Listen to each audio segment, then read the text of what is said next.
What's going on, ladies and gentlemen? It is Julian Marquez, as well as your host, Kendra Lust, on the Beauty and the Beast podcast. And I want to bring you some news. The past couple of weeks, we have been pushing MyBookie, telling you guys, hey, you should sign up. We got a live podcast.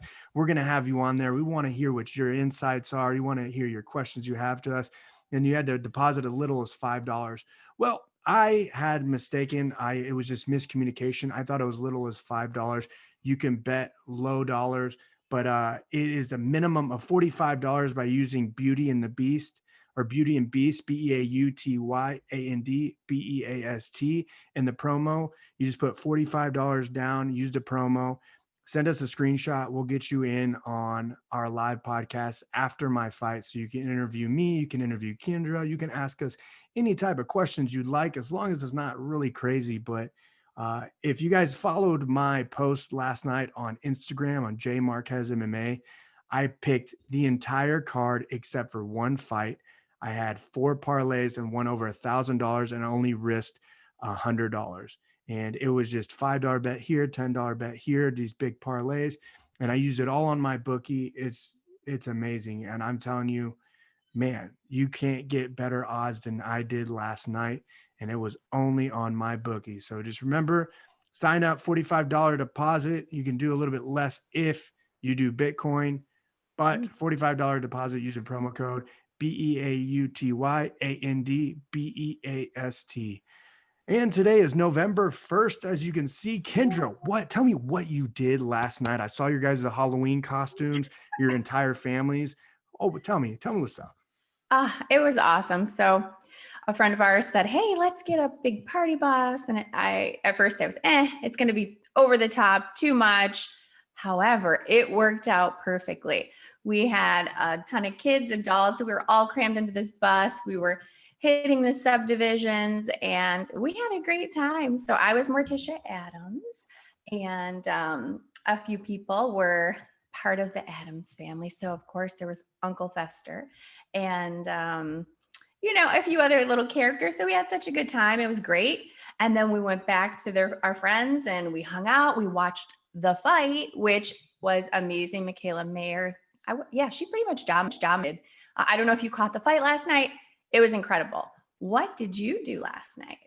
Man, I did not catch Mikaela Mayer's fight. I actually turned it on because I was watching the UFC fights all night. I was super stoked by putting all these bets down, and especially picking almost the entire card. And the card, my person won. It was Bobby Green. He won in my eyes. Such a close fight, but he ended up winning. And it was, I'm telling you, I was super stoked. But literally last night, I've been so focused on my own fight that I kind of just hung out, chilled, because of the pandemic and everything. And I live with my brother at this moment because I'm in Kansas City doing camp. I have my nephew here and it's his first Halloween. So we weren't able to go out or let people in. So we just kind of wanted to protect him. So him and I just hung out on the couch and we watched the UFC fights. We watched Jason Witt, one of my teammates, get his, long awaited victory in the UFC. And man, he was impressive. But we just, like I said, we just hung out and I got to see on everyone's Snapchat, Instagram, TikTok, all the fun things you guys were doing, parties. And I love Halloween. It kind of sucks that I couldn't enjoy it the way I wanted to this year. Well, I think though, in a way, it was nice that you were able to hang out with your nephew. What was he? What did he dress up as? I think you told me, but. No, we were going to go as the whole family. We were going to go as the Adams family. That's right. Yeah.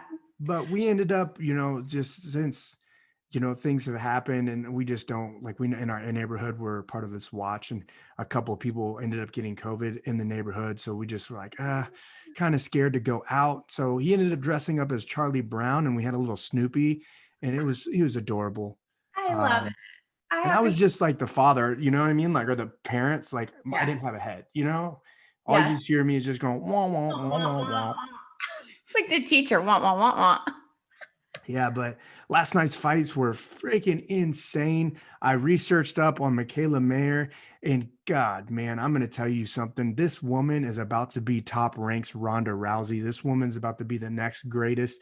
and she's the future. She is now. She is amazing. She's beautiful, and this girl can fight. Absolutely. And I thought I was nervous. Apparently her opponent had never fought outside of her native country of Poland. So this is the first time she had come over to fight. And from what I read, there was some trash talking beforehand, and this girl didn't even make weight. She was a pound over. So really unprofessional, talked so much crap, and she had really been avoiding this matchup. And now we know why. The way she fought, I feel as if she wasn't as skilled on the inside. So she would hang on a lot. Mikaela was getting really frustrated. So I believe they deducted like 2 points. And I was getting frustrated because she was just holding on to her and she didn't know how to fight on the inside. Mikaela was dominating her left jab, her hook. She was incredible. And I was screaming, I was cheering, sent her a little video. I haven't heard back from her, but I mean, rightfully so. I mean, she's celebrating, even though they did not give her belt. You could read her lips. Where's my belt? Where's my belt? They haven't given it to her yet, but she's still the champ. So congrats to you, Mikaela. That's absolutely insane. I was actually reading that too, and I was like, there's many people asking why didn't they give her the belt that night? Where's her belt? Because she is, undisputed. She is the champ. She still Yes. remains undefeated. But what I'm saying is how she can be the Ronda Rousey of this is, she has a personality. This girl can move. She's a chill person. She talks smack, but she can back it up. It's not something that like, oh, she's just talking smack to get hype. She is amazing. Her and her coach are like the best duo. She listens to her left and right. If he tells her a combination, if he says something in the corner, she's going to perform and do that. And when I looked up at this girl, Iwa, like she is a dominating Polish girl, and especially the Polish women have, amazing boxing coaches, amazing speed, and their combinations are brutal. As you watch, even in the MMA scene, Joanna Jędrzejczyk, look at John Blachowicz, both champions. Both of them have unbelievable power and speed in their hands. And it's the same exact thing as Awa. But for some reason that she wasn't able to do what she wanted to do because Mikaela is just that much more elite. I don't see her losing anytime soon. Her only loss that could possibly have came was to somebody that has the same length, the same speed, and the same, mentality. But she's already faced the same length. She's already faced the same speed, and no one can match her mentality. When she gets hit, she's going at it. When she's in that corner, she just gets better and better from what her coach says, and she comes out and performs each one. And I'm telling you what, man, this girl is going big places fast. Absolutely. And I love it. I love I won't talk too much longer about it, but I just love the relationship with her and the coach. I don't know it personally, but originally it said he didn't want to train girls, and here they are 11 years later. So he said he thought that she quit day 2. I mean, here she is. So congrats to Mikaela, awesome fight, and her coach, outstanding coach. Absolutely. Great. Talking about amazing matchup as well. Let's talk about this Anderson Silva fight last night. Did you watch that? Tell me you watched that. I watched a little bit of it, but again, it was kind of crazy. So I did catch up some things on Instagram today, and it was, oh my God, my heart was just so sad. But they say that leaving the octagon or retiring I forgot how it was put. I read on a post, it can be very cruel, and disheartening even for the veterans, when they decide that it's time to go, or that they're retiring it's not an easy experience. And then obviously he didn't win, but such huge respect between him and his opponent. So, a legend, nothing to feel bad about. However, you always wish that you can see them go out with a win.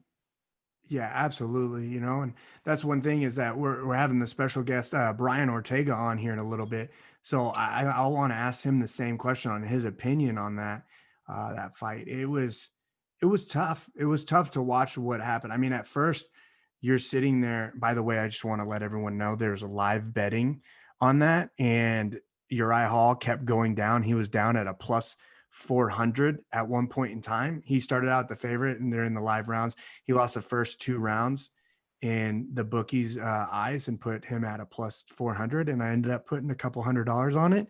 So I'm pretty happy about that. But outside of the payoff, but it was tough to watch and to see that. And it was like I watched an era, the door close at that time. And I was shocked. You know what I mean? It was just like, it was almost like, you remember whenever you're kids and like you used to hang out with your parents and their friends. And, as you start getting older, you start, doing your own thing, you kind of branch off. And the next thing you know, you like run into them again. And then you see that they're like light years older than what you remember them as. And you're just like, oh man, like time is already passing by and it's stopping and you don't realize it because you're in the moment. But when you're there, you realize like, oh, I've been watching it for almost 15 years and he was 30 years old and now he's 45, about to be 46. It's like, he needed to retire. And yeah, it was tough to see that. And it was tough to see him after because of him walking like he needed assistance to the back. He needed to sit down to do his post-fight interview. He couldn't stand. Like, that's just scary. It is, but it shows he truly loves the sport, loves what what he did. That's why he did it so long. And I don't know. Everyone can say, and I don't know what it's like or what it feels like. I always say, and I can't even compare the two, but I'm not ready to hang up my thong. And, it's hard for people to want to hang up their gloves. This was his life. So, I don't know. I think people could judge and say, oh, he should have retired. It's easy for, I think, outsiders to say that, but only he knows how he feels. And if he's still passionate about it, he still his heart is in it, then who are we to say? But what a wonderful career. So I hope he enjoys his retirement. And, who knows, maybe we'll see him around the octagon in another element, right? Yeah. He's has to do something with the UFC. I mean, he helped build the UFC. His name, his brand, his likelihood was pretty much built around the UFC. When he came in, he just a couple fights and then he was the champ. And then all of a sudden he's been 16 fights. He holds the record. He's fought 205. He's fought 85. He actually probably should have gotten double belts, but back then they wouldn't give out 2 belts. He went up to 205 and knocked out all the 205 pounders that he fought. Forrest Griffin's the most notable one that you see. But I mean, the guy is he's impressive. And yeah, it's as much as you want to be in it, it's better that he isn't just to save him. Yes, absolutely. Well, you know what? He'll still, I want to swear so much. Sometimes it's like, he will fuck somebody up on the street. Okay. He could still, he's going to take out the regular average guy. So, he's still a beast, but absolutely. Anyway, he's a god over there in Brazil. But yeah, let's pull up Ortega and let's get him up in there. So did you get a chance to sleep in? It's such a crazy, yesterday sucked. No trick-or-treating? No, it was my, we had to drive like 2 hours to go to my uncle's funeral. Oh, God, didn't know. I'm sorry. And then after that, I drove like another 2 hours to go see my sister because it was her son's first birthday. Aww. But she lives all the way like halfway to Vegas. Okay. And then like they made us stay till like nighttime, and then the whole time then I had to drive home, and I was like, oh dude, I was like, fuck my life. Right? Like emotional day, like low, high, like yeah, right. It was like celebration of life and then celebration of like the 1 year of the little baby, So it was pretty dope. Aw, well, I'm glad it ended on a positive note. Yeah, but I got home, I was like, yo, I was like, I need to sleep in right now. Yeah, for sure. Well, we appreciate you coming on. We're so excited to have you. And I know our listeners are for sure. They've been sending questions and we cannot answer all the questions that they have. So I'm going to let Julian take over for a few minutes. What's All up, right. Brian? How you doing, man? What's going on, bro? Sorry to hear all that stuff that you went through yesterday, man. I thought Halloween was supposed to be a fun time for everybody, but it's tough. I mean, it was fun, you know, somewhat, you know. Yeah, you got to see family. You got to be around family. That's the most important part. Look, this is a question I want to know for my personal thoughts. All right, you shaved your hair, you donated your hair, which is absolutely amazing. Love it. I just want to Still know. going- I still have it. Say what? Still have the hair. You still have the hair? I have to donate it because I have not been able to get a hold of whoever's running anything right now. Oh, So, right, I'm just kind of sitting on this hair, but just what's hold. But going it's on? in the plans, right? Yeah. It's right there. It ain't going nowhere. That's wild. There's probably some stuff that has to deal with COVID too, to make sure. COVID and protocols and Yeah, that I makes didn't know. sense. So this is a question. So you have this hair, and everybody knows you for this hair. I mean, since you've been in the UFC, your hair just keeps growing and growing. All the ladies love you. They are sitting there saying all these types of messages. Now you shaved it all off. I know you broke a lot of hearts, but the look is fucking amazing. It's fantastic. I think it definitely shows a lot more of you and especially your eyes. So I want to know personally, what's the better look for you? What are you getting better responses with, the long hair or without the hair? Where I come from, there's more of like a neighborhood type vibe to it, right? Yeah. So all the girls that like the long hair were kind of like I don't know, like the IG girls or whatever, like the popular girls. And Yeah. now that my head's shaved, I got all the hood girls coming after me, and I was like, yeah. What do they call them? Cholos? Or what do they call those girls? Cholas. Yeah, I'm learning un poquito. You got cholas all up in there. That's hilarious. What part of Cali are you from? I'm from like Harbor area. It's basically like South Bay, LA, HA. Oh, okay. So then you traveled to go up and train with Juan. Yeah, I go all the way to I drive like 45 minutes.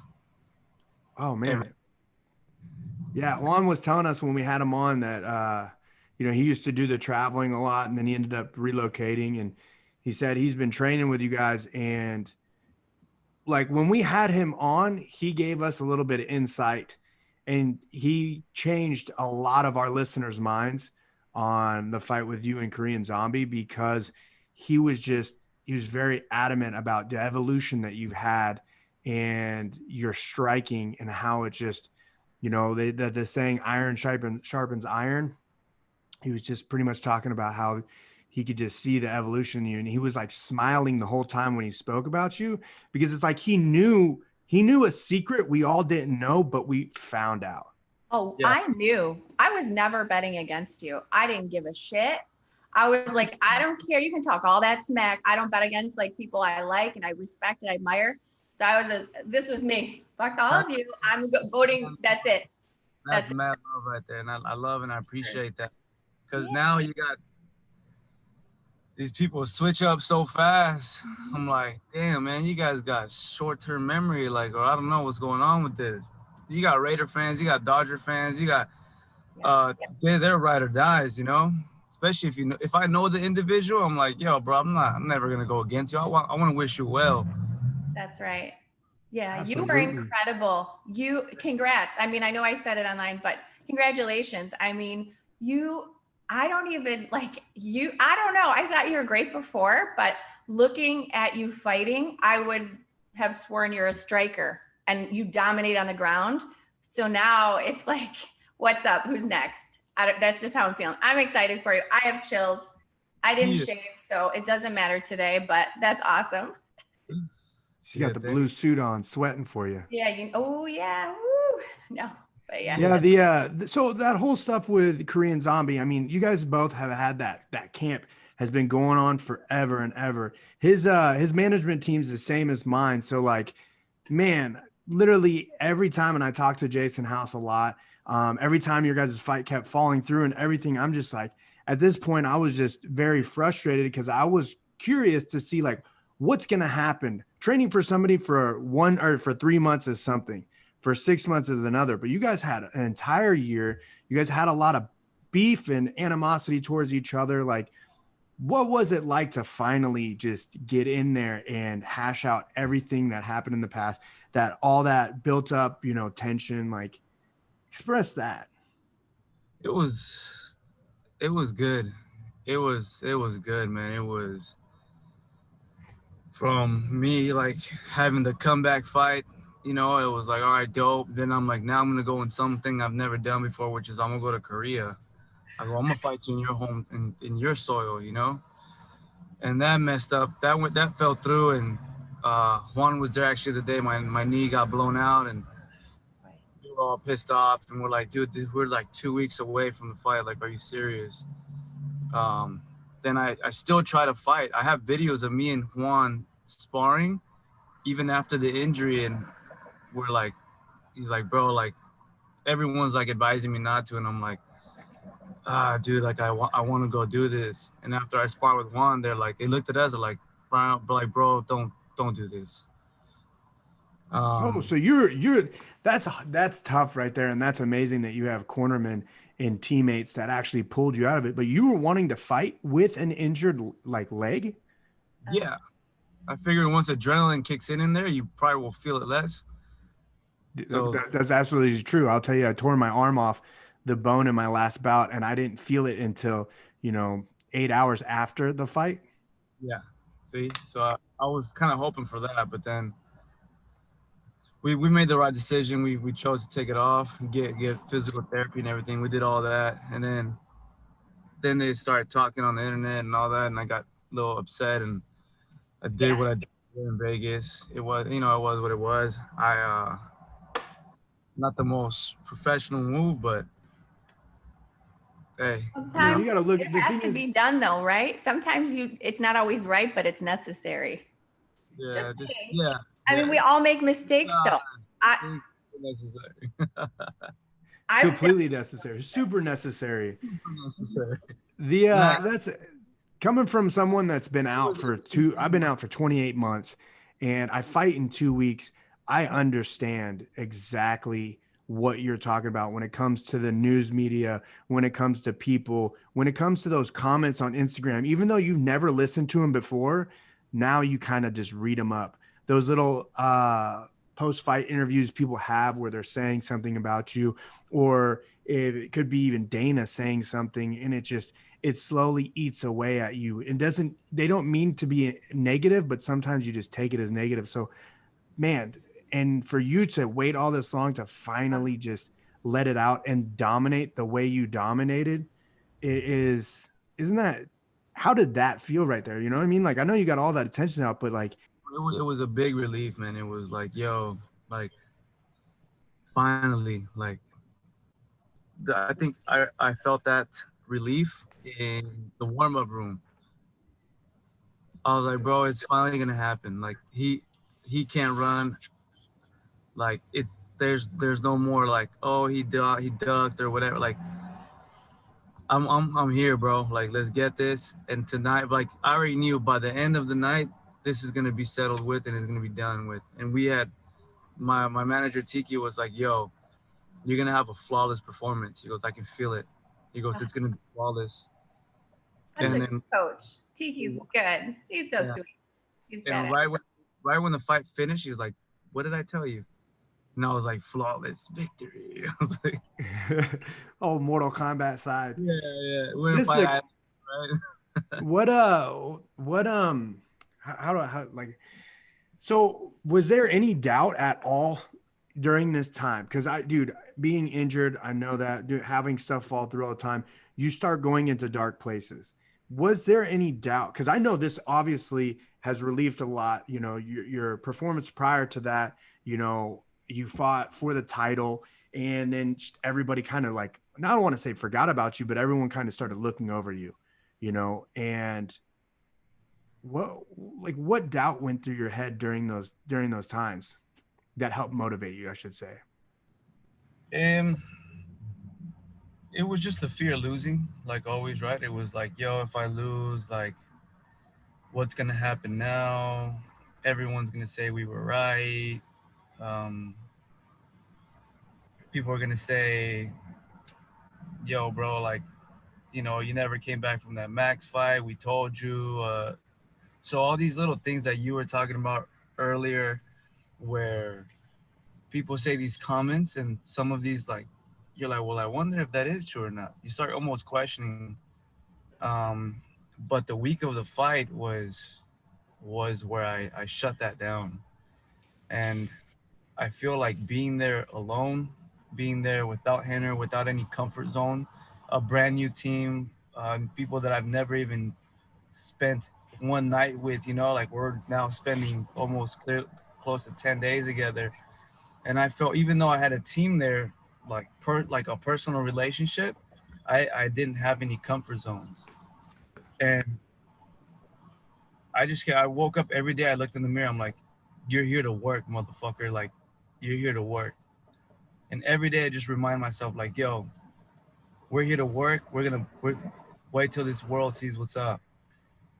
And then finally I don't know, I just kept talking to myself I don't want to say like a weirdo, but just reminding myself and telling myself, like, yo, doggy, like, we're going to do this, and you're going to see.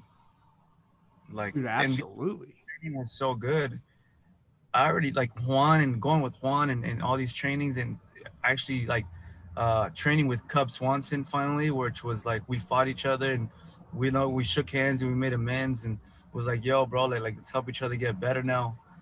And we both stay out of each other's way. And I was like, all right, cool. I've never done that in my life. He helped me out a lot. Kevin Ross, all these people, and the striking coaches as well. And I felt great in training.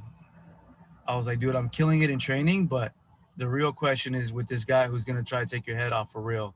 Can you make everything you've been making happen in training on the real stage? And that was the ultimate, uh, I guess, the last one that really dug into me. Right? It's like, you won't be able to do it. You look pretty in the training room, but not in the fight. And Wow. my friend Mike Safai reminded me. He was like, bro, you come alive in the fight. He goes, when you train, you suck. He goes, your entire career, you spar, you get beat up, you do this. He goes, and when you step in the cage, this whole Brian comes out, and everyone's like, yo, what the hell? Who is this guy? Even my own team is like, where'd you come out of? We didn't train nothing that you did in the cage. He's like, so the fact that you're doing good in training, he goes, when you get in there, he goes, I'm afraid for your opponent. And I was like, oh, hell yeah. Like, it was a good reminder. Like, you know what, dude, you're right.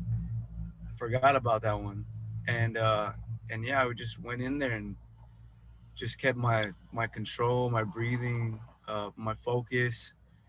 And that night I was just dialed in, man. It was like, there's no way in hell I'm gonna lose right now. Like, I'm just gonna stay to the game plan. I'm gonna listen to these guys. I have to trust in these guys and not trust my own self. Because there's a couple of times when I dropped them, or at least the second time when I dropped them, I just wanted to bang it out after that.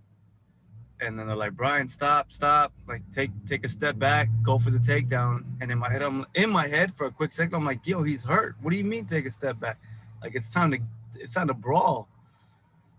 But then I listened to the plan and I just stuck to it. And in the end, it paid off, man, because it was perfect, the way the outcome came out, because it wasn't any way in shape or form where you can say I got a lucky knockout or I got a lucky submission. We don't know how he's going to go in the later rounds. We don't know how he's going to do that. So now it was like officially like, yo, I outstruck the heaviest striker right now in the division, or what the stats were saying. You hung with So him for 5 rounds. You beat him up for 5 rounds. There wasn't anything he could do. And you also hit the Yoel Romero with a one arm, one leg pull. That was sick. Do you practice that in the cage as well? Or in the practice room? yeah, in training. What's his face? Juan likes to do that a lot. He just yanks your leg and fucks with you. Just one leg. That was pretty nasty. Pulls it. But it's something that you do to people in the gym. But then when I started doing the fight, I'm like, it's working. Like, we're just gonna keep doing this. I love it. That's awesome. I don't know. I don't know what it feels like, but when you practice something, then you put that shit in action in the real fight. I mean, I think that's incredible. I love it. I love Juan too. He's a I don't, he kind of likes to goof off, and he's a prankster. He is. Yeah. That's awesome. Sorry, That's Julian. awesome. No, you're good. You're good. I thought it's true, man. Juan is a funny guy, and definitely you took some of his tricks and you put them in there, and I thought it was impressive. I thought it was outstanding. Especially anyone that loves MMA, anyone that loves fighting. You closed all doors to any doubters out there to show that you are who you are and you are where you're supposed to be. And just listening to you and your mentality and how you approached your fight week literally gave me goosebumps coming up on my fight. Like the thoughts you just had, literally the same thoughts that have gone through my head right And now, 2 weeks out. you know you're gonna kill it. The one thing I'll tell you right now is and you know this is the day before you fight, the not being able to sleep part, because you get these little like adrenaline dumps or whatever. Embrace that. Embrace it, because you haven't felt that in a while. Just like me, I haven't felt it in 20 something months. So it's almost like my damn debut again. But those fears and those nerves are what's gonna keep you alert in there. Versus It's someone true. that's just relaxed. Like let those feelings, embrace those feelings. Don't fight them, and learn to kind of find a little peace with it and go to sleep and do your best. Because those fears and those little rushes, they're always gonna make you move your head a little bit faster than someone who's more comfortable. They're gonna make you react a lot better. And when you're in there, just don't forget to breathe, brother. Just don't forget to breathe.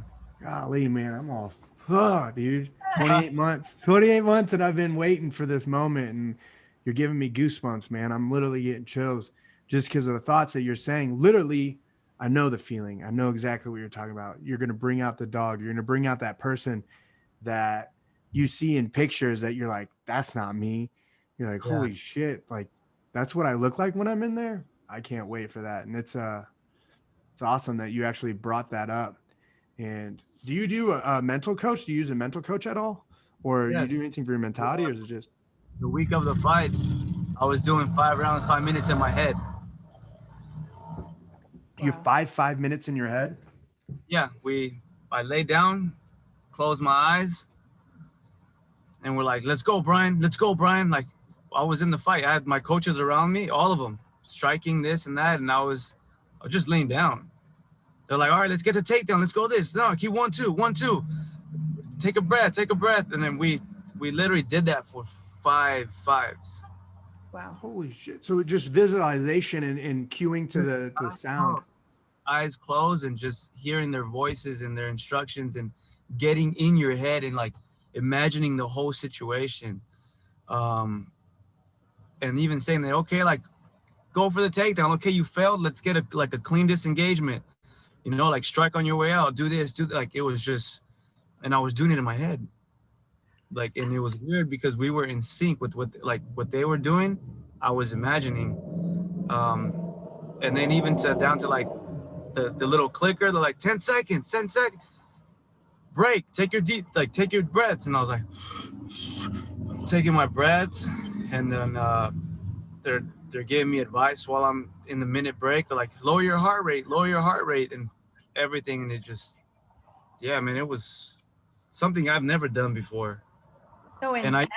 Yeah, like very intense. I used to look at people like, come on, dude, relax. Like, you know, no need for that. But then now that you're doing it, you're strengthening your mind. And that's something that I never even thought about, right? If I saw someone like that before, I would make fun of them.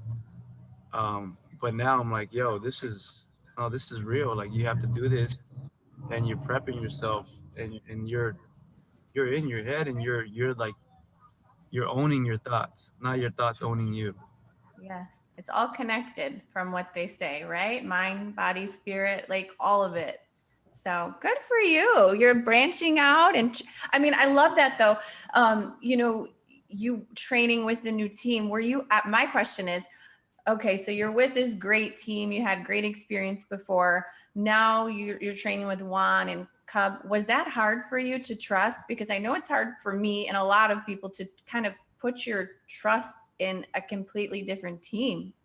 Did you struggle with that a little bit? From changing my lifestyle to changing the people around me, everything was brand new and I was fighting it. And then it just was like, damn, dude, like I don't belong here. Like, like what's going on? Like, this is not you. This is not your style. I'm not feeling this. Yeah. And then all of a sudden you start landing some stuff, or they're beating you up in a way. Like Juan would take me down. He still takes me down, but it's like he was taking me down like at ease. And I was like, damn, dude, like this guy is so wiry, he's so good. He don't stop. He's like a, like a little Tasmanian devil. He don't stop. And I'm over here like, oh man, like I just gotta bank it on my submissions then, like I gotta do something or to keep this guy afraid of me. But then eventually I found my niche in there. Juan was really opening, like he embraced me in there, because usually you go to any gym and you're seen right off the bat as the enemy. Yeah. And I've done that before, and that's why I've never really joined other places, because I go somewhere and I'm the enemy, and they kind of start trying to get at me, and I take it personal. I'm like, yo, what's up, man? Like, we got an issue or what? And then it's like, oh, then they go like, oh, you're ghetto or whatever, But to me, it's like, yo, if we have something, let's just say it right off the bat. But he was cool. He was just like, hey, what's up, man? What's up? And he was like, come over here. Hey, come. Hey, like, and I was like, this guy's cool. He's cool. He's cool as fuck. I'm like, this guy is not what you typically see at a gym, He's a genuine soul that genuinely wants good for others. Like, he will be in your corner, like, no matter what. Like, that's just from the time I've known him. He's always helping and making other people better, helping, it's, I don't know how to explain it, but he's that guy that doesn't have much of an ego, And I felt that, and I was like, whoa, like, because usually I'm the guy without the ego that's embracing. Yeah. But then when I go somewhere else, it's like, you can't be kind here, Yeah. And there it was like, yo, like, I was like, yo, what's up, bro? Like, you got me on takedowns, I got you on submissions. Like, let's do this for real. Like, let's not just talk about it. Like, let's really do this. Like, I'm gonna share with you, you share with me, and let's grow this right here for real. And we just started going at it. And then his camp happened, and I was like, bro, I'm there for you, bro. Like, I'm here. And then my camp was like, yo, I'm here for you. He fought for the belt. Yeah. And then showed up on Monday to come train with me for my fight. And I was like, dude, I would have took a vacation. No, if he's loyal, he's your, your teammate. He's gonna be there. So that's awesome. So I love his mentality. I love it. He's that type of person that he doesn't succeed unless his training partners and teammates succeed. And that's like something I've always seen out of him, especially with TJ, man. Like, throughout the years, I've watched him go to war with most of these guys, and TJ will have a fight and he has to come in and he's pushing him left and right. And now that you got Cub there, now you got you there, you guys' team's going to be scary as fuck, dude. Yeah, I love it. Yeah, you got striking, you got Cub striking, you got Juan's everything, right? Everyone's also amazing, but we all have our strong points. And then you have my jiu-jitsu and everything, and now the fact that we're actually sharing with each other, like, not just withholding stuff, but we're sharing with each other. We're all the tricks in the grab bag, we're like, all right, here, this is what I'm doing. And you're like, oh man, I hope this doesn't bite me in the ass one day. Dude, and then it's like, all right, man, they're like, hey, check this out. This is why I'm landing on you. And you're like, oh, okay. Like, So it's dope, you know, because we're sharpening, we're making it hard on each other to win against each other, Mhm. but that's also forcing us to step our game up. So it's I'm loving it, to be honest with you, because this is how I felt when I was young, when I was growing a lot, when I was getting, when I would lose a lot and it would be fun. And that's how I feel with these guys. I feel like I try something and I suck at it. I'm like a white belt, but then I try it somewhere else. I'm like, yo, it didn't work on you, but on everybody else, it was like I was hitting it. So it just And shows that you're evolving. Uh, yeah, and yeah. to me, like holy shit, like this stuff works. It's Yes. not, Go ahead. yeah, yeah, It works. We can see it. Yeah, I think well, against Korean Zombie, you landed, what was it, like 127, or what was it, 127 strikes or something? Like the most in any of your fights. Like yeah. it was like 59% something, like whatever. I was reading these stats. I was like, like that's amazing. So I love it. I was happy. I was excited. I was screaming. I want to talk about some fan questions. A couple fans, and we're at some of these fan questions, like we're not answering some of your dumb shit. So, They're talking some shit or what? they just, some of them, they just get goofy. Okay. So this is, okay. Well, I'm pretty sure we know why this stands for, what it stands for. Ethan_Waller wanted to know, what does T City stand for? Can't talk today. So T City stands for Triangle City. Yep. When I was young, I was always on the bottom of the fight in jiu-jitsu. Okay. So the only thing I could do is throw my little long legs around your neck and choke you out. And I started getting known for that. We were playing bowling one day, and Henner on the screen, or before that, he would call me Triangle City. We went bowling and we try to spell Triangle City, but in the bowling thing, it takes so long. I was like, dude, just put T City. Yeah. And we put T City, and after that, I was like, I like this. Yeah. T City Ortega. I was like, that's it. I'm in. So like 16 years old, that became my nickname, and I just decided to never change it. I don't know why. I just never It did. works. Yeah, it works. It flows. And we know you like to bowl. I mean, that's I'm not that good, but yeah. that's good though. That's awesome. Go for it. Do you have a question, Julian, or do you want me to rattle off these? Keep going. I gotta update the store right now so this thing doesn't shut off. Oh no. Because he only allows 40 minutes. I'm like, what is going on? They need to change that. Okay. Yeah. All right. Well, I knew what that stood for. I was like, I'm pretty sure I know. Like, I'm not that hello. But I'm like, maybe I don't. Okay. So Ed Barnett wanted to know, what is your why, or in life? Essentially, he wants to know, like, what keeps you motivated? Why do you fight? Why is this something that you chose or you're passionate about? There's a lot of things that go into that one. I don't think it's just made up of one thing.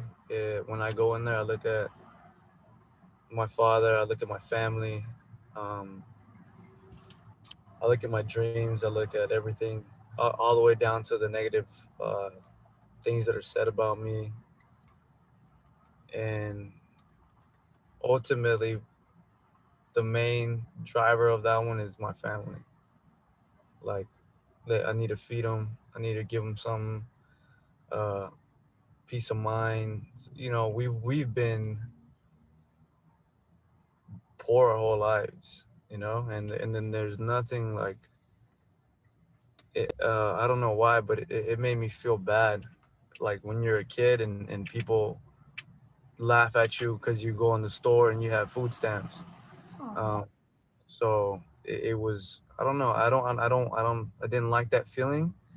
yeah. And I told myself, like, I'm gonna do something. Like, I'm gonna get out of here, like, and my family. Like, I'm gonna give you guys, we're gonna eat steak and lobster, like, we're gonna go and travel. I'm gonna show you guys the world. Like, we're gonna go here. We're gonna see Europe. All these things that people say that like I know they say like money can't buy happiness, but if it can pay for things like that, it's for you to for you to have some fun, because my dad's been working the fields with his bare hands. My dad's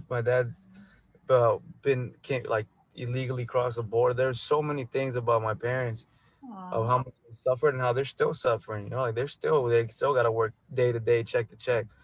Um, so it's like, and I was having a conversation last night with them. That's why I'm a little bit, because I told him like, man, like I told him, "Just keep your head up, pops." Like I'm trying, man. Trust me. I'm fucking trying, bro. Like I'm trying to make this happen. Yes. And yeah, it's like all that stuff.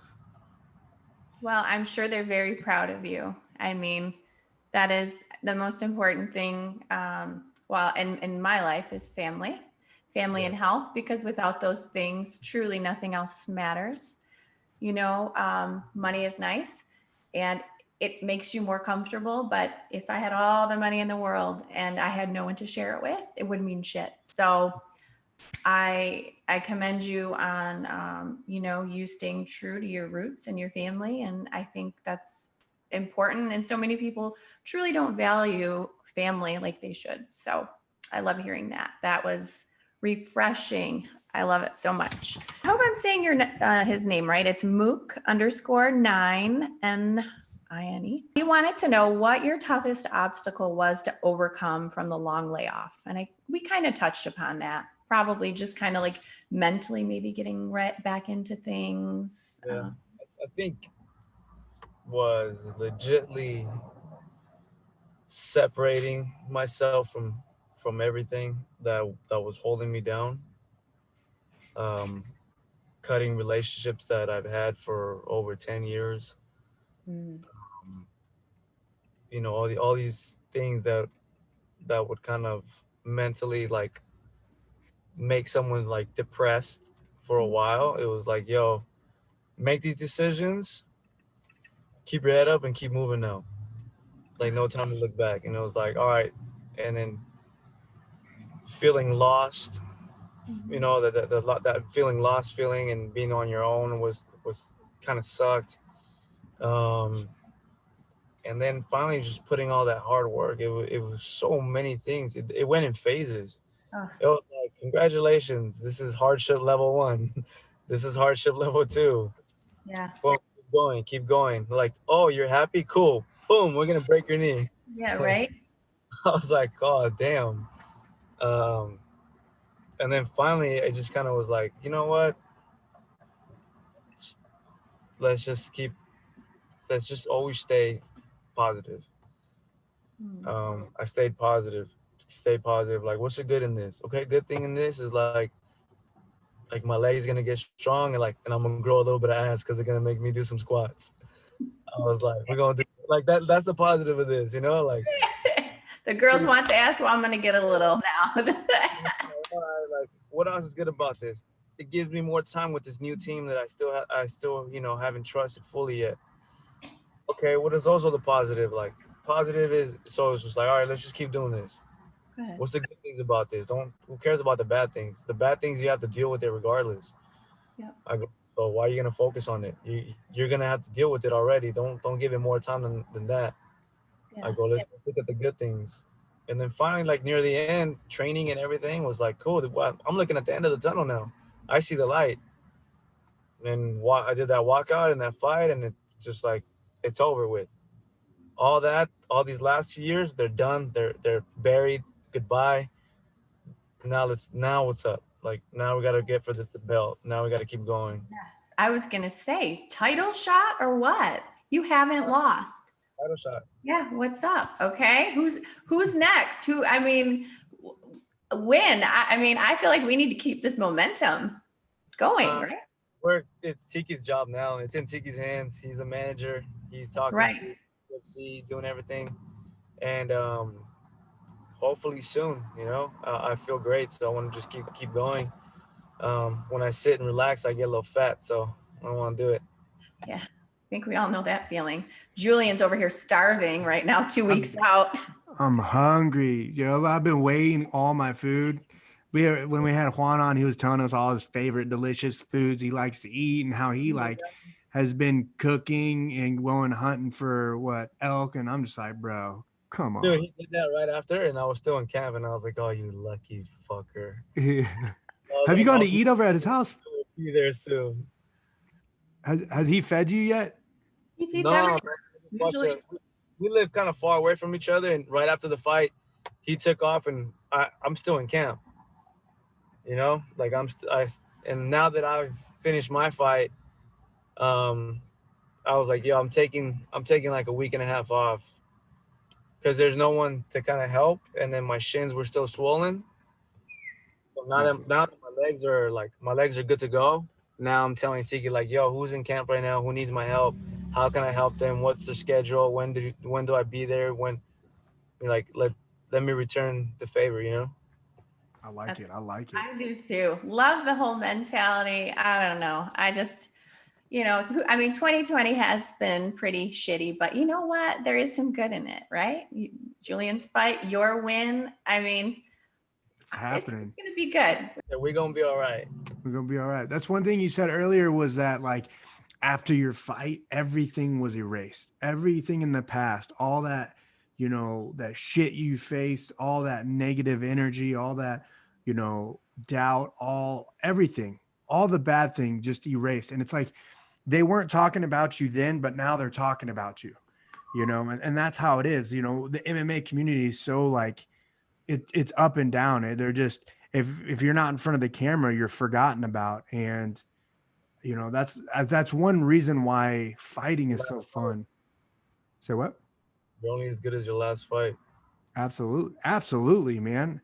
As everyone's having the argument of the GOAT, and I have my own opinions on what my GOAT in my version is, but you're looking at Anderson Silva, and most people forgot all the stuff that he did back in the day, like his terror, but most people know him in the last few fights where it's, 45, 44, 43 years old, and it just wasn't going very well for him. What did you think of that? Let me hear your opinion on that fight last night. What did you think? Did you watch it? That was a weird fight for me because I know both of them. And it's I know Uriah Hall real well. We met, I want to say 4 or 5 years ago. And we were just hanging out, partying, just having fun, living life. And I've always been cool with him. Anderson, I've known since I started back in the day at Black House. So I've known him for over 10 years. And I don't know, it was weird. I don't like to see two homies fight. And then I knew how Uriah Hall looks at Anderson. And it was just a tough one because my striking coach was with Anderson as well. And it's this sucks. The homies got a fight right now. And when they were taking their time with each other, I was like, it's kind of good because at least they're not hurting each other too bad. But then eventually that happened, and I kind of called everything. I was like, yeah, man, this might happen. And I was like, damn. I love the respect after, though, that was paid. The just the mutual respect, coming to, I like that. I don't know, maybe because I'm a woman, but I felt something here. I did catch that. And I just thought wow, that's you have to show respect, absolutely. And there's nothing like that. When you got anything with anyone, especially if you already look up to them, there's nothing but love and respect after, because even with me and Zombie, after the fight, I walked up to him and I told him, here, man, I put my hands behind my back. I go, here, bro, slap me, let's make that shit even. Yeah. And then he had a free shot to smack the shit out of me. Yeah. But he didn't. Mm-mm. He kind of forgave me and had respect for me too, so that was dope. And there's nothing like it when after you share the cage, and Uriah, you could tell right off the bat he got emotional, and it was a heavy load for him. You know, it was something that you could tell was eating his mind up, looking up to someone like that, and eventually having to fight him. So you could only imagine what was going on in his head. Yeah, I think it's just like everyone, even watching that entire matchup, even watching that fight, like you said, you know, you have relationships with both of them as well as I do. And it's just, it's crazy because it doesn't matter if you're in the UFC, it doesn't matter. Like sooner or later, you cross people's paths, you become like a cool relationship with them. You talk to them every now and again, you pass stuff. So you have some sort of relationship with them. And then you see they're fighting one of your friends and you're just like, fuck. You know, and you see that, and then sometimes you know the outcomes before them. Sometimes you're like, oh man, this is gonna be a dope fight. But like having that fight last night, having that to watch that and how it went down, it was just, it's weird. It's a weird feeling because you watched an era end. You watched, I don't know, was Anderson Silva one of the reasons why you got into MMA? No, but I for sure looked up to the guy. I looked up to the guy a lot. Like I used to go and follow him, dude. Like literally, like I'd see him at Black House, and I was allowed to train like with his friends back in the day. Follow them all the way to Arizona. Like it was, I don't know. It was just when he was Anderson, right? When everyone was like on all over him. But I was like, dude, like this guy is crazy. Like I can't believe I'm in his presence right now. You know, I don't know, man. I was so starstruck. Yeah, I feel you. And the fact that his homies were like my homies, and we're hanging out, and we all would end up partying after, you know, and watching like his in the club. Like, nope, I don't want this. Nope, I'm good. Like, nope. I was like, damn, that's why he's the shit. Like, he's not letting it get to him. And I was like, all right, that's dope. And it was just, I don't know, man. It was just a lot of things that I seen, and bro, like I said, I was one of the biggest fanboys. I used to just, and to the point where eventually he like opened up more and let me into his gym, and then I was going there to his gym every day. And I would see him on the daily, and we just bullshit and talk or whatever, and I'd see him train. I'd see him do his training camps. I would join the classes he was teaching. So all that, you know. Man, that's crazy. Who was your reason why you got into MMA, or what was your reason? I got beat up, bro.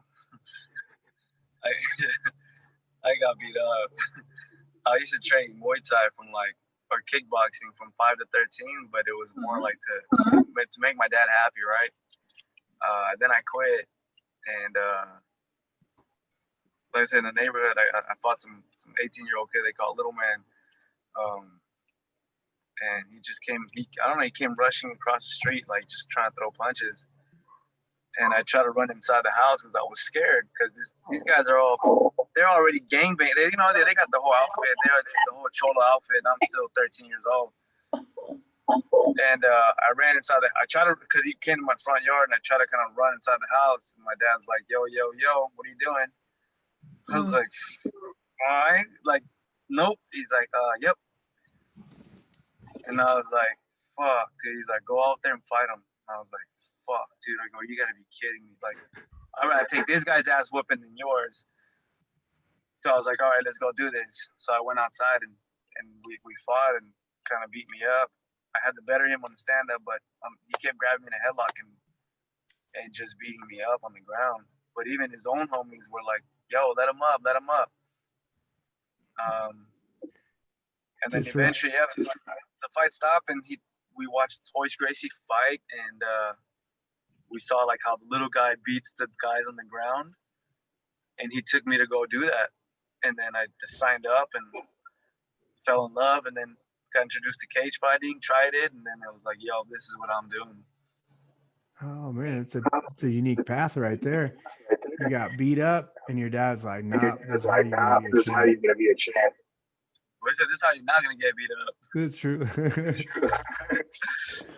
That's like, awesome, you're not gonna be you're not my only one. You're the only boy he had at the time. He's like, there's no way in hell I'm gonna have the boy who gets beat up like you're fighting. Yo, so have you seen or came across Little Man at all in the past year? I did. Good question. I did, bro. I did. So we fought when I was 13, and by the time I was 17, I already had about 10 cage fights. I don't know how many tournaments, and I was a little more active in the neighborhood. And we had and he came to a party I was at once, and I was in the front smoking a joint, and then I see them walk up, and I go, hold up. Oh no. And I was like, hey, what's up, fool? You remember me? He was like, what? I was like, do you remember me, doggy? Like, what's up? And he's like, oh, they call me so and so from Carson now. You know, he's from another neighborhood. I was like, bro, I'm not trying to beef with you in the neighborhood. I'm saying it on some personal shit. Do you remember me?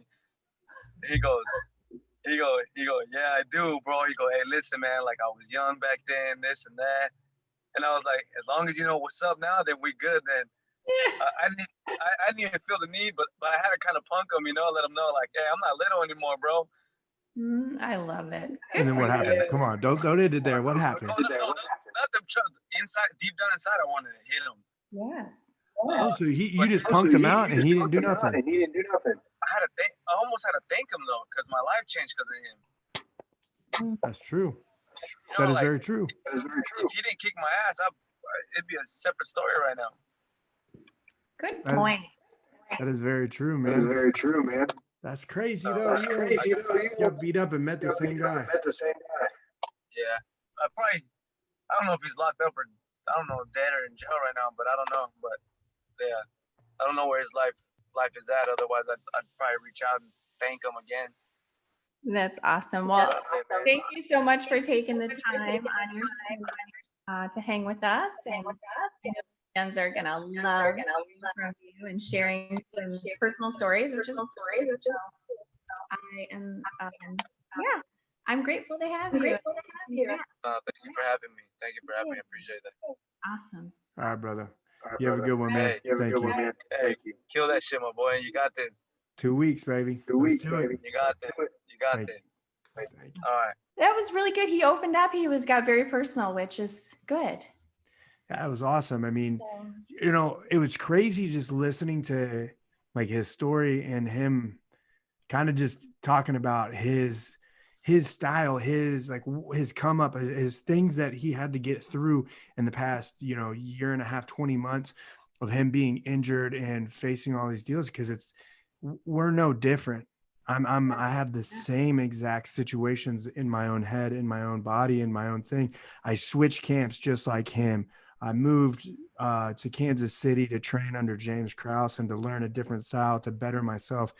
And so like when he was speaking about it, it was almost speaking directly towards me. And man, that's So I think it was the perfect interview for us and in preparation for you. So a lot of similarities. So that's good stuff. So I'm really happy. I'm happy that you know, you guys connected on this, you know, so that's cool. Yay. It is golden. But we appreciate everyone that's listening right now and everyone that tuned in to hear Brian Ortega and all the fun stuff that has happened with Mikaela Mayer becoming the champ with no belt. She's going to be the next Ronda Rousey. MyBookie.ag. Remember, Beauty and Beast is the promo code. You deposit $45. We're going to do a live podcast coming up in the middle of November after my fight. Kendra, do you got anything to tell our fans? Well, next week, we're going to be bringing back a little bit of the relationship, you know, questions and some little sex talk and, you know, our endeavors. I'm kind of tapped out. I just had 4 sex sessions in the last 24 hours. So feeling really good right now. Yeah, I haven't even fucking done anything. Literally a month out before my fight. I'm sorry. It's okay. You're going to have a nice steak and some sex after. So you be ready after that win, baby. Celebration. Making my own OnlyFans account. Just no one can watch. Right. No fans. All right, guys. Thank you all very much for tuning in. We'll see you guys next week.